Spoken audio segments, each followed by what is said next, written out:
It's another Friday. It's another podcast. That means another Zogby report, real and unscripted. John here, senior partner. Jeremy, managing partner, and we're ready to roll. How you doing this week, Jer? I'm doing pretty well. You know, that makes for an interesting dynamic, senior and manager. Yeah. Yes, it does. So we're going to have an interesting dynamic here, because we are not ones to avoid controversy, right? Not at all. Not at all. We thrive on it. We always discuss it civilly. So, obviously, I think we need to talk about the president's speech last night in Philadelphia, and it was a speech where, let's say, he took it right to the source. He spoke about MAGA Republicans, which he's done before, but arguably in his speech last night, he connected his term, MAGA Republicans, with the strong potential for the loss of freedom, strong potential for to threaten democracy and to lose freedom. Mentioned MAGA 16 times, all in a negative sense. And I'm not sure the exact number count on Donald Trump, but he spoke about Donald Trump and his threat to democracy.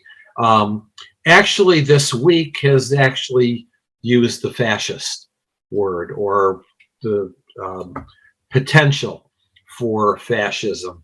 Now, conventional wisdom suggests that a president of the United States should be above that sort of language. I guess particularly a president who promised national unity and promised to build bridges and work with the other side. The flip side of that argument, however, is that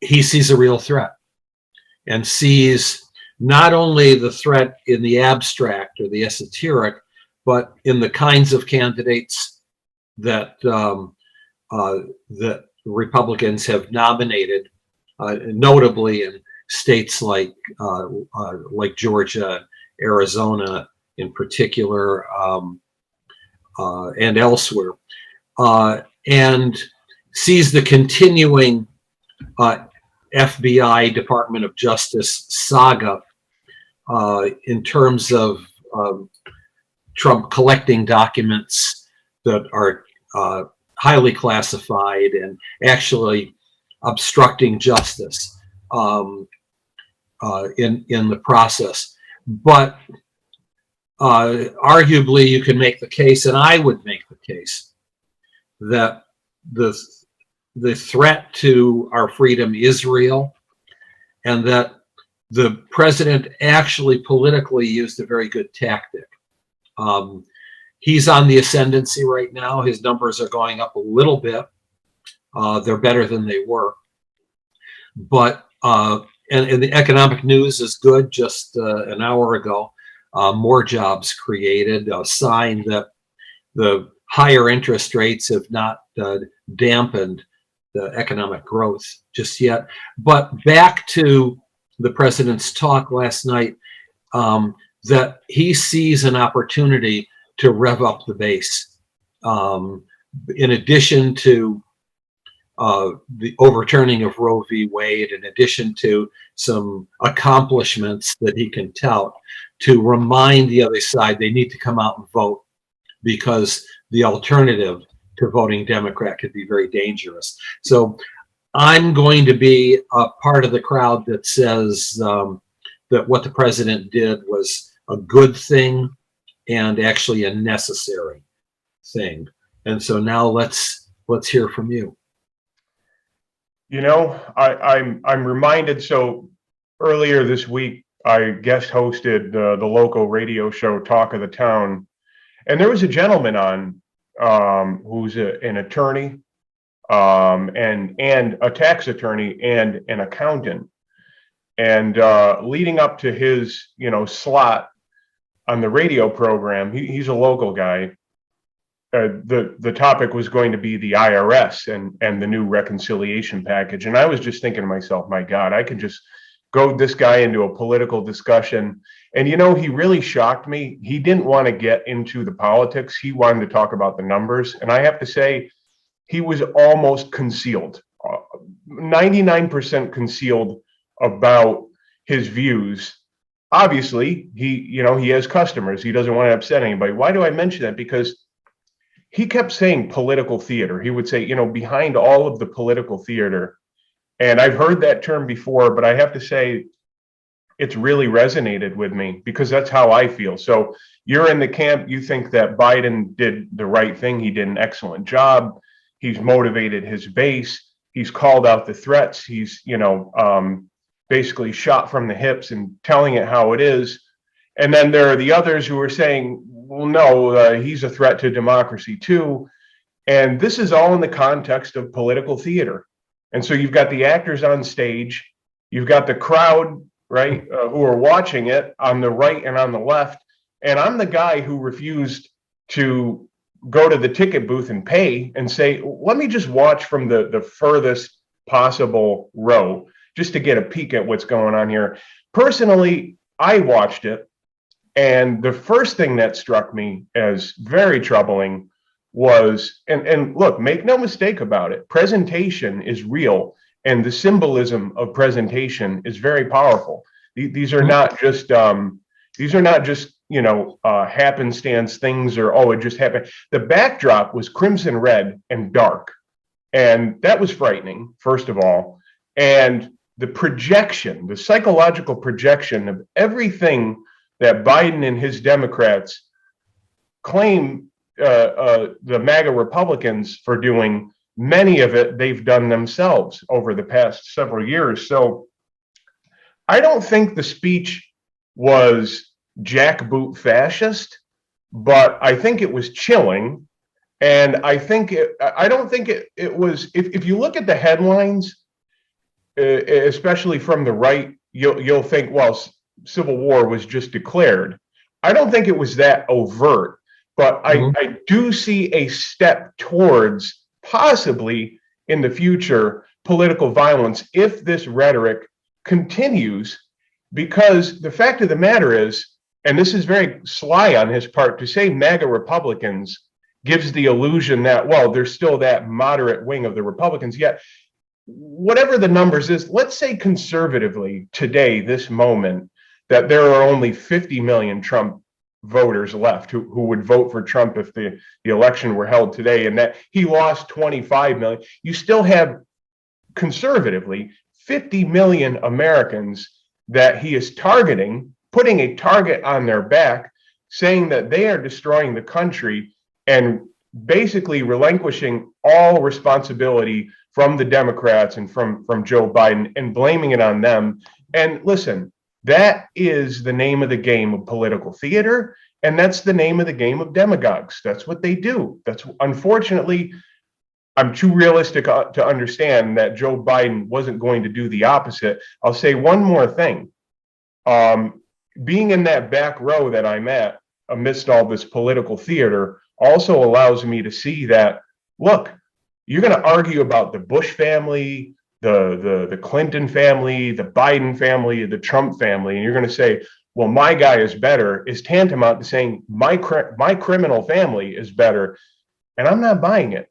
They have all broken the law and they have all done wrong things. And I just hate seeing the population pitted against each other. And I feel really bad for the people who buy into it. Okay. So let me ask a few questions then.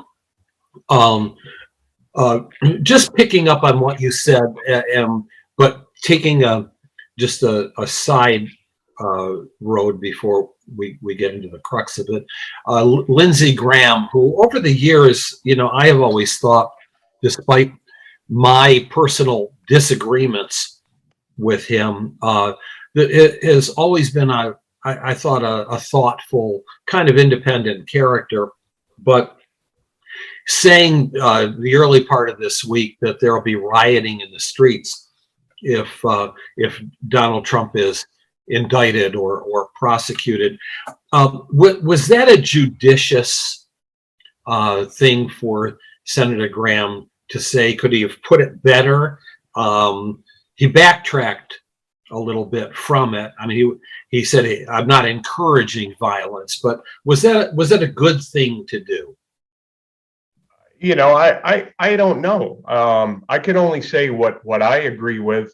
I'm Yeah. not sure that I would. I'm not sure what I would say if I were in his seat, in his shoes, in his political position. I would say he's right, and that people feel that way because, again, I'm saying, none of these four families, the Bush family, the Biden family, the Clinton family, the Trump family, are, have any moral high ground. So if you're going to go after one, you may as well go after all of them. So I don't know how MAGA voters will agree with what I'm saying, but I agree with that's how I understand what Lindsey Graham is saying. Although I don't think that's what he meant, because he's not beyond partisan politics. But the fact of the matter is, if you're going to serve justice, you better put your blindfolds on and you better start weighing the crimes and do it fairly. So you've stated, and don't let me put words in your mouth, that if there is a threat to democracy, it's coming equally from both sides. Do I have that right? I do agree. So yes, I mean, you could probably give, in terms of percentage, you could give weight to one side or the other, give or take. Let's call it the margin of error. I don't know if it's evenly, but it's about even. I think so. All right. And then back to one of your original points about the Republican Party. Brand new CBS YouGov poll released, I think, just this morning, shows that among Republicans, 54% identify themselves as MAGA. That, as I recall, is down quite a bit. As I recall, the number was in the low 80s at one point.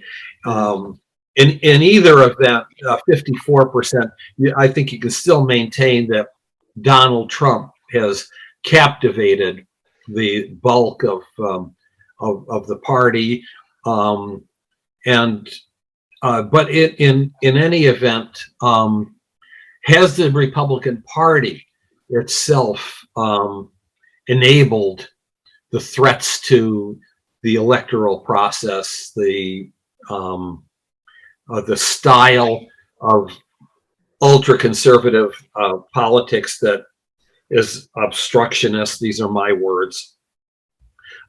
Is the Republican Party itself, would you be comfortable with a Republican majority in Congress? You're asking me? I'm asking you. Oh, look, it'd be like saying, if Trump were reelected, the swamp were going to get drained. Well, he didn't do it in the first 4 years, right? In fact, he brought the swamp even closer to him. John Bolton, for example. So, no, I'm not buying it. I'm more interested in populism on both sides. In what way? Well, when Joe Biden is saying the MAGA Republicans this, the MAGA Republicans that, the fact of the matter is, you can call it Donald Trump, you can call it MAGA. Look, shoot Donald Trump to the moon with a monkey in space and let the rest of his life fly through in a rocket going through galaxies. And the fact of the matter is, before him and MAGA, you had the Tea Party, right? You have populism. You have people who are tired of the same thing over and over. And so even if you get rid of Donald Trump and you cancel the term MAGA, you're still going to have that sentiment of, we think that things are wrong. That's from the right. Now, on the left, don't forget, this goes back to Occupy Wall Street, which then morphed into the rise of Bernie Sanders. And so right now, Joe Biden and his presidency, I think, are doing a good job concealing that. But there is something bubbling under the surface on the Democratic side. It was Bernie Sanders in 2016 and 2020.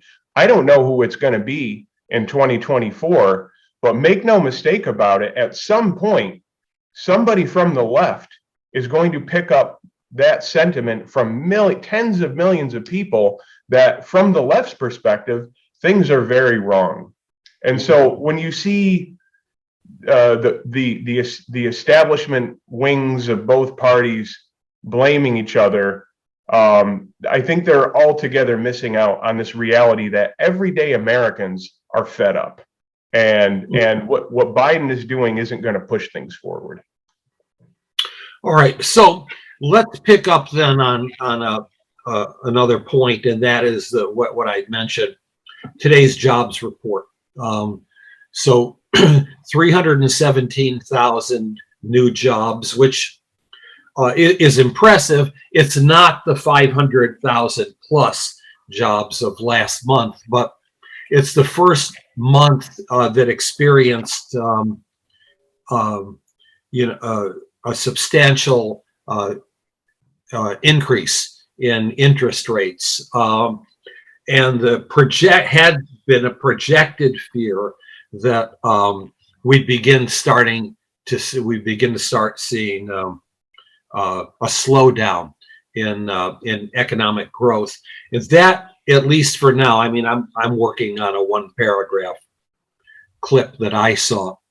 Mm-hmm. At least for now, it doesn't look like the economy has cooled off.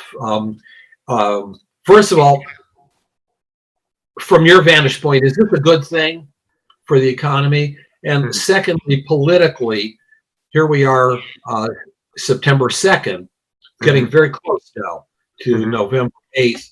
Is this a good sign for Biden and the Democrats? Well, I think we're going to know. We just exited the field with our poll of moderates and independents, which, of course, polls cover independents and moderates, but they're usually segments in the larger pool of voters. We have exclusively focused on moderates and independents, and have really what is a super sample.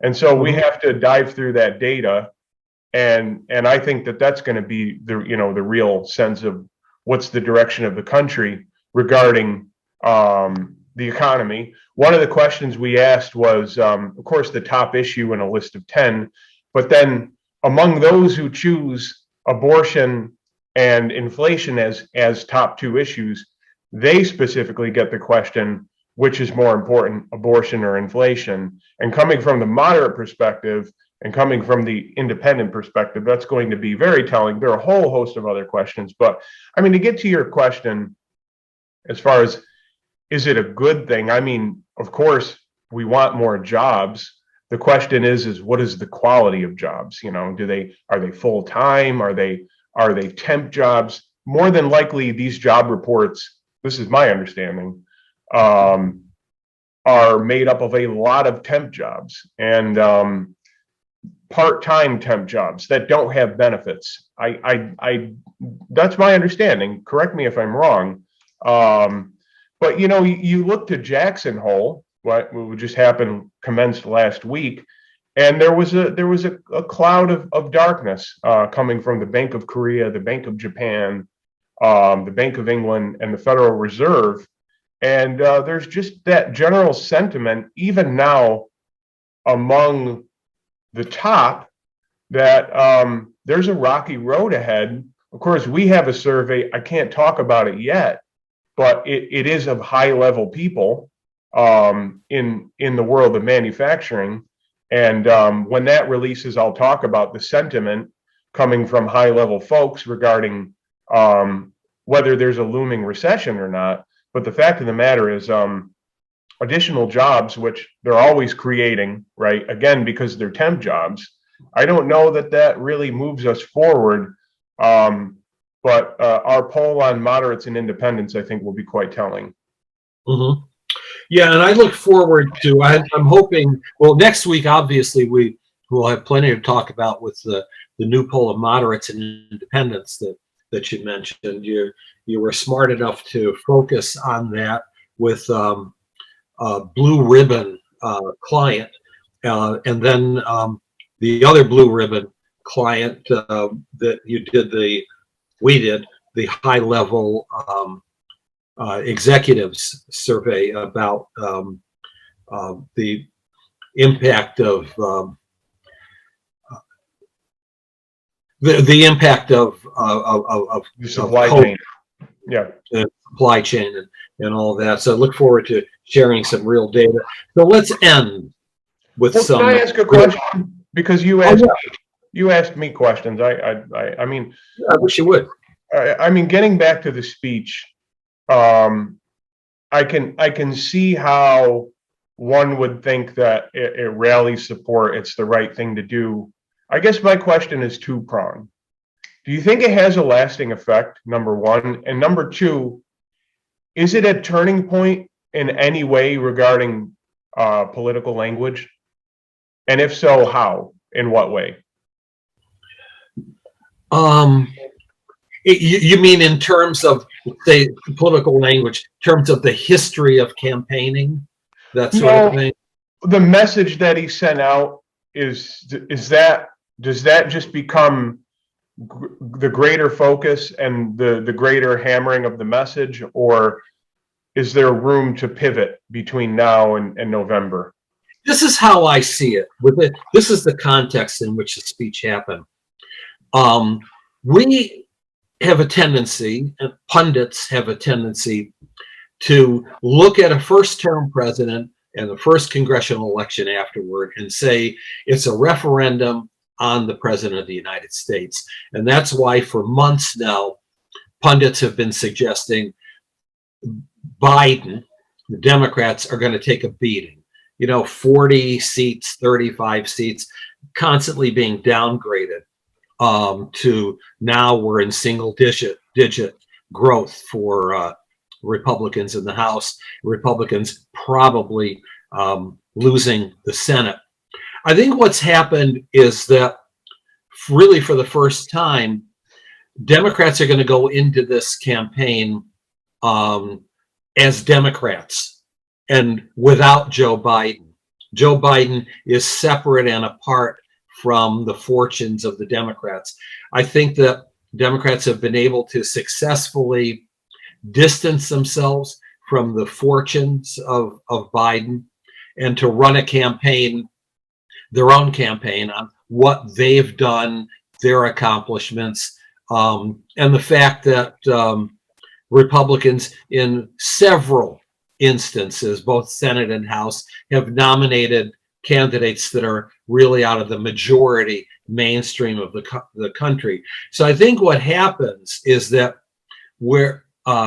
it is that not that Joe Biden is irrelevant, but that Joe Biden now has carved out a unique position for himself as the bad guy, the badass, so that Democrats run on your own merits and on the merits of the accomplishments of the party. Biden, I'm free to come out here and rally the base by saying, okay, maybe you're not so enamored with me, but my national message is Donald Trump is a danger and a threat, and I'm the only one who can say that. I ran against him and I beat him. What is their biggest accomplishment? So they're moving on their own momentum right now of accomplishments. What's their biggest one? Well, for starters, for Democrats and quite possibly for moderate and suburban women, that there's a bigger issue than inflation.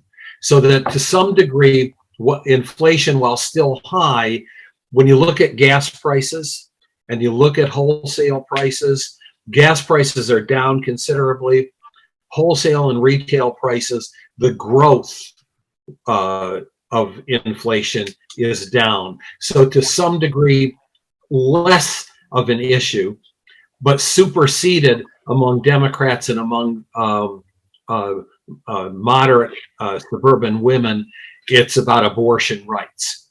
And that's, that's what and the third issue, especially for Democrats, we're seeing it from, we'll see next week if it's in our poll, but in CBS YouGov and Pew, I believe, that among the three issues is the threat to American democracy. And so I think that Biden is running to create a national message, but on a case-by-case, state-by-state basis, Democrats are in a decent position. And so if Biden's correct and the threat to national democracy or to our democracy is by and large most Republicans, if the Democrats win in 2022, how are they in a better position if they still have to deal with all of those foes or enemies? Well, what do they do? What do they do with them? Well, there's the rest of Biden's agenda. And if there is a victory in both houses, remains to be seen, they get to pick up on that agenda.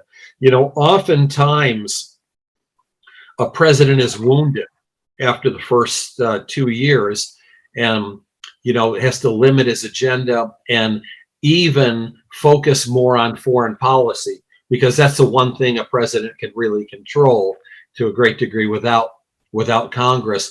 But in this instance, this could breathe gaining seats actually instead of losing seats, could enable the Democrats to further the agenda as far as infrastructure is concerned, climate change, and healthcare and child care, and the sorts of things that were part of the original Build Back Better. My final question: so there's the point of no return, or there's haven't reached that yet, going off and down a good path. Are we past the point of no return regarding political hyperpartisanship, divisive language, and even the threat of perhaps it spiraling out of control? And does it matter after 2022, whoever wins the midterms? Is there a national healing? I can't predict, what will happen, but here are some scenarios. One is that the Democrats lose big, in which case you've got divided government.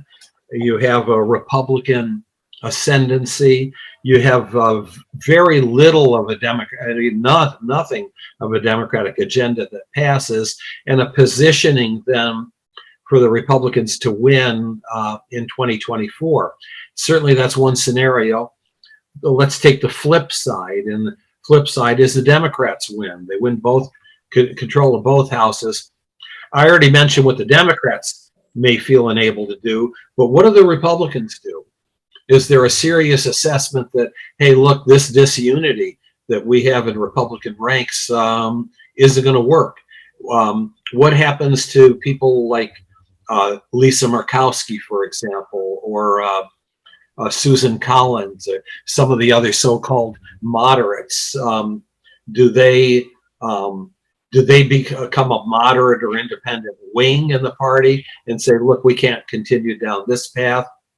What happens if Republicans like Blake Masters and Oz, Ron Johnson, already a senator, Herschel Walker, what if they win and that becomes the future of the Republican Party? What then happens to moderates? There's any number of scenarios that can happen that are unpredictable, but does that change the language?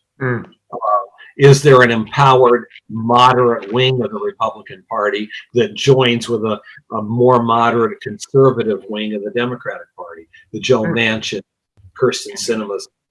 That's why it makes it interesting, and we have lifetime job security, Joe. Yeah. Well, I'll just say a couple things, broad predictions, and this is just based on what we've already seen going back to 2016. Although we think of October surprises and we think of presidential elections, but some things, here we are September 2nd, and I just can't help but think we're leading up to at least one October surprise. And if you go back to 2016, it was leaks, and it involved the FBI. And then in 2020, it was leaks, and it was another, involvement of intelligence and FBI's.